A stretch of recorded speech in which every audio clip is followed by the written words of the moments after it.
હમણાં જ અહીંયા પાકિસ્તાનના ઝંડા સુરતમાં રોડ ઉપર ચોંટાડ્યા ને તો આપિયાઓએ વિરોધ કર્યો. બોલો, ગઈ વખતે જેવી રીતે આપિયાઓએ દગો આપ્યો વિસાવદરની જનતાને, આ લોકો પાસે રૂપિયા ક્યાંથી આવે છે?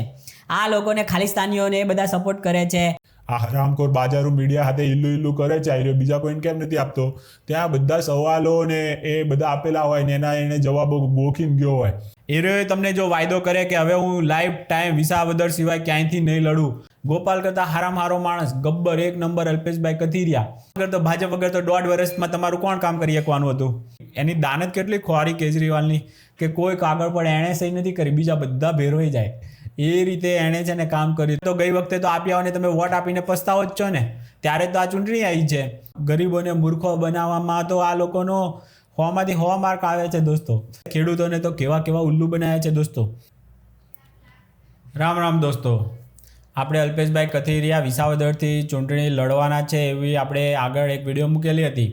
તો દોસ્તો એનો ખૂબ જ સારો પ્રભાવ પડ્યો છે અને ભાજપ 100% હવે શક્યતા છે કે અલ્પેશભાઈ કથિરિયાને જ વિસાવદરમાંથી ચૂંટણી લડવા માટે ઊભા રાખે અને વિસાવદરની જનતાને એક સારો નેતા મળી જશે દોસ્તો, અને એ બી ડબલ એન્જિન સાથે. તો દોસ્તો બહુ જરૂરી છે કે ગઈ વખતે જેવી રીતે આપિયાઓએ દગો આપ્યો વિસાવદરની જનતાને, એટલે આ વખતે આપિયાઓને તો કોઈ વોટ આપે એવું લાગતું નથી.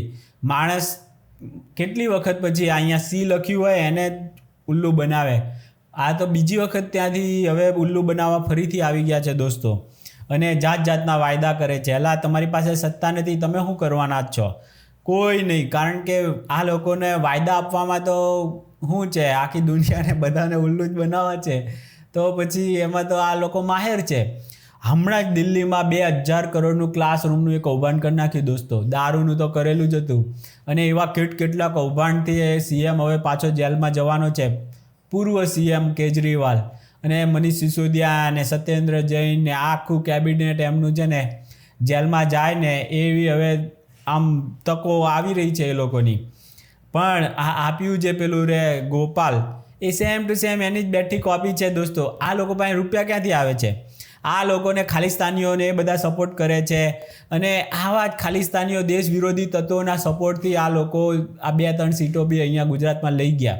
અને ફરીથી હવે જેટલા પણ દેશ વિરોધી તત્વો છે એ લોકોની હારે બિચારી ભોળી જનતાને જો મૂર્ખો બનાવી જાય બીજી વખત તો નવાઈ નથી. કારણ કે અહીંયા દેશમાં છે ને મૂર્ખા બનાવવા બહુ અઘરું નથી. હમણાં તો એ અહીંયા કતારગામમાં ને એમાં પાછો ઊભો રહેવાનો તો પટ્ટા મારતો હતો, જાતના ખેલ કરતો હતો ગોપાલ. એને હવે પછી ત્યાં પાછો આવ્યો છે. એરોએ તમને જો વાયદો કરે કે હવે હું લાઈફ ટાઈમ વિસાવદર સિવાય ક્યાંયથી નહીં લડું, આવા એને વાયદો કરવામાં વાંધો જ નહીં આવે દોસ્તો. જો સાચો હશે ને તો કરતાં વિચાર કરશે, બાકી તરત એ હા પાડી શકે કે હા હું આખી જિંદગી હવે અહીંયાથી જીતીને જ રહીશ. એવી રીતે જો એ વાયદો કરીને ત્યાં રહી જાય ને તો પછી તમે એને કદાચ વોટ આપવાનું વિચારજો દોસ્તો. વિસાવદરની જનતાને મારી નમ્ર વિનંતી છે, એક વખત તો આપ્યાઓએ તમને દગો દીધો છે. એ આપ્યો જે તમારે ત્યાં આવ્યો છે એણે કતારગામવાળાને પણ દગો દીધો છે. તો આવા દગાખોરોને તમે વોટ આપો ને તો આપણે તો એનાથી મોટું શરમજનક વસ્તુ શું હોય? અને ત્યાંની તમારા વિસાવદરના એરિયામાં કોઈ સારો માણસ જ નથી જે તમારે બહારથી ઉપાડેલાને તમારે લાઈને રાખવા પડે. તો આઈડિયો બહારથી ઉપાડેલાને તમે આપશો વોટ તો પછી ભાજપને બધા કોંગ્રેસને બધાએ તમને બહારથી જ ઉપાડેલા હારા માણસ જોઈએ ને તમારે. તો ગોપાલ કરતાં હારામાં હારો માણસ, ગબ્બર એક નંબર અલ્પેશભાઈ કથિરિયા, અને ભાજપના એ જો કાર્યકર્તા કે ના ત્યાંનો જ કાર્યકર્તાને આપણે ઊભો રાખવો છે એવો જો સિદ્ધાંત અપનાવે ભાજપ તો વેલ બેટર છે, બહુ બેસ્ટમાં બેસ્ટ છે. અને એના વગર તો ભાજપ વગર તો 1.5 વર્ષમાં તમારું કોણ કામ કરી શકવાનું હતું? એ તમે વિચારો વિસાવદરની જનતા. અને 1.5 વર્ષમાં ના કામ થાય તો પછી તમારે આવવાની જ છે તક પાછી કે તમે ફેરવી નાખો અને ભાજપને વોટ ના આપો. બાકી એક વખત તો ગઈ વખતે તો આપ્યાઓને તમે વોટ આપીને પસ્તાવો જ છો ને, ત્યારે તો આ ચૂંટણી આવી છે. તો હવે ફરીથી શું કરવાનું છે તમારે કે ભાજપ લાવવું છે કે આપિયાઓ લાવવું છે? આપિયાઓ એક નંબરનું હરામખોર છે. દિલ્હી ત્રાહિમામ કરી ગયું એનાથી. 2 વખત ઉલ્લુ બનાવી દીધું, અને ત્યાં તો માઇનોરિટી વોટ વધારે છે દોસ્તો. દેશ વિરોધી તત્વોના વોટ ત્યાં વધારે છે દિલ્હીમાં, એના લીધે 2 વખત જીતી ગયું. આ વખતે તો કેટલાય મુસલમાનો જે સાચા હોય, દેશભક્તો હોય ને, એ લોકોની આંખો ખુલી ગઈ. એટલે ભાઈ આ કેજરીનું પત્તું કપાણું દોસ્તો. અને જનતાને ત્યાં ધંધા રોજગારની માણી નાખી આખા દિલ્હીની આણે કેજરી રે. રોડ કે અમે આમાં વિદેશો જેવા કરી નાખશું, તો રોડમાં કાંઈ કર્યું નહીં. યમુના નદી અમે એકદમ ચોખ્ખી ચપાટ કરી નાખશું, સાફ કરી નાખશું, તો એમાં એ કાંઈ જ કર્યું નહીં દોસ્તો. આવી હરામખોરી આ ભણેલા કેજરીવાલ અને એનું જ આ પાલતું કૂદતું છે ગોપુ, એ આવીને તમને એવા જ વાયદા હારા કરતા આવશે. मैं आपको पूछना चाहता हूँ जनता, आपको ये मंजूर है कि नहीं है? आप बोलिए भाई साहब. આવા બધા નાટક સેમ ટુ સેમ ગોપુ ત્યાં કરે છે અત્યારે. બધાને એમ કે ઓહો ગોપુભાઈ તો કેવા મહાન છે. ઓહો કેટલા ઇનોવા શોધી નાખી. ઇનોવા સહકારી મંડળીના પૈસાથી કંઈક ઇનોવા ચાલે છે, પરિવાર માટે વાપરે છે, પોતાના માટે ફલાણી ગાડી. એટલે ભાઈ પૈસા પોતે સારી વસ્તુઓ વાપરે, ત્યાંની પબ્લિકને હારામારી એ વાપરવાનો છે, તો કામ બી તો કરવાનો છે ને. કામ કરતા હોય એ લોકો વસ્તુ સારી લે, વાપરે, બધું થાય.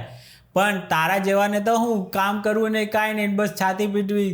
ઓહો જો આ લોકો તો ફોર વ્હીલમાં ફરે છે, આ લોકો તો લાઇટો લગાડે છે. આ કેજરીવાલ એ કે અમે સાયરનવાળી ગાડીઓ નહીં રાખીએ દોસ્તો, અને પછી સાયરનવાળીમાં જ બેસે પાછો.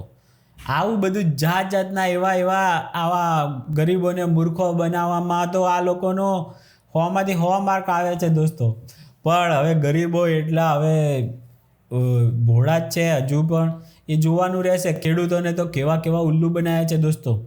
ખેડૂતોનું જ્યારે હતું અત્યારે પંજાબમાંથી જતા હતા અને પેલું આખું ખેડૂતોનું ફાર્મ એ બિલ આખું કઢાઈ નાખ્યું એ લોકોએ આંદોલન કરીને. તો એ પંજાબના ખેડૂતો ઉપર અત્યારે કેટલા ભયંકર અત્યાચાર પંજાબની સરકાર એટલે કે આપિયાઓ કરી રહ્યા છે દોસ્તો. તો આ બધું ખાલી આના દેખાડવાના ને ચાવવાના જુદા છે. આ જેટલું નહીં ખાઈએ કહેવાય ને ભાજપવાળા 5 વર્ષમાં 25 વર્ષમાં, એનાથી વધારે તો આ વર્ષે ઉડાડી મારે દોસ્તો. સહી કરે જ નહીં. એની દાનત કેટલી ખોરી કેજરીવાલની કે કોઈ કાગળ પર એણે સહી નથી કરી, બીજા બધા ભેરવાઈ જાય. એ રીતે એણે છે ને કામ કર્યું, તો પણ એક જગ્યાએ ભેરવાઈ ગયો, એના કારણે જેલમાં ઠોક્યો એને પછી. તો આવું દોસ્તો આવા દાનતના હાવ ખોરીવાળા લોકો છે.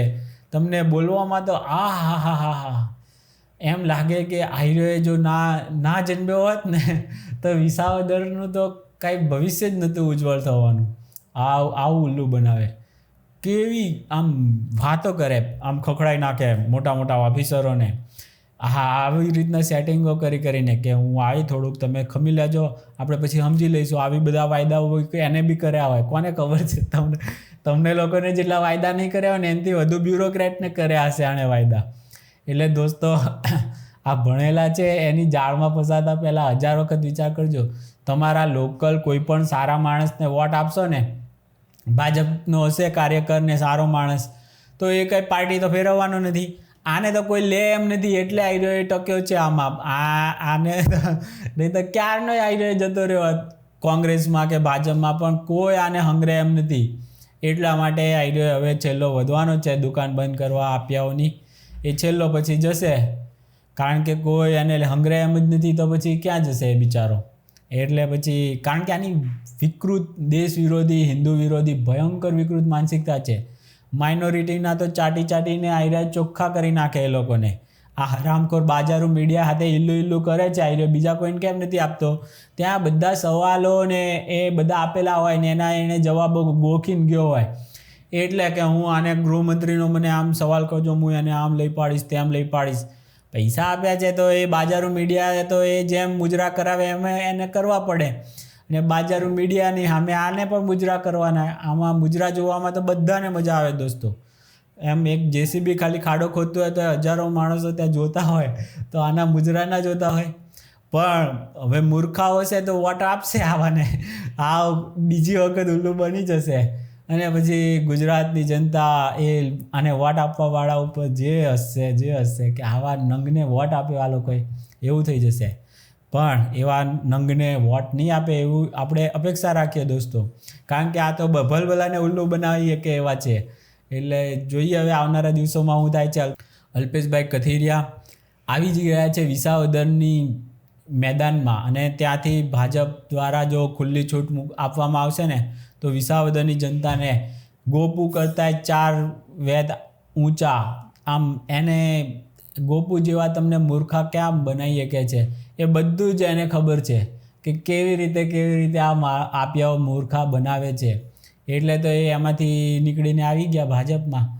નહીંતર આપ્યાઓ તો કેવી હદે નીચ કક્ષાની માનસિકતા છે, એમાં લોકો રહી જ ના શકે, કોઈ ના રહી શકે. જે દેશ વિરોધી માનસિકતા નથી ને એ લોકો આપમાં રહી જ ના શકે દોસ્તો. હમણાં જ અહીંયા પાકિસ્તાનના ઝંડા સુરતમાં રોડ ઉપર ચોંટાડ્યા ને તો આપ્યાઓએ વિરોધ કર્યો. બોલો, આપ્યાઓએ વિરોધ કર્યો. આમાં પાકિસ્તાનના ઝંડા એ બી વરાછામાં લગાડ્યા ને તો આપ્યાઓને શું એક દુઃખ થતું હોય. પણ દોસ્તો એ દેશ વિરોધી માનસિકતા છે એમની છે ને બહાર કાઢવી જ પડે એમને, બાકી તો ચાલે જ નહીં. આ આખું વિસાવદરને વેચીને ખાઈ જાય એવા છે, તમને ખબર એ નહીં પડે. એટલે ચેતીને રહેજો. વિસાવદરની જનતાને ખૂબ જ નમ્ર વિનંતી છે. ચાલો બીજા કોઈ વિડીયોમાં મળીએ, ત્યાં સુધી રામ રામ.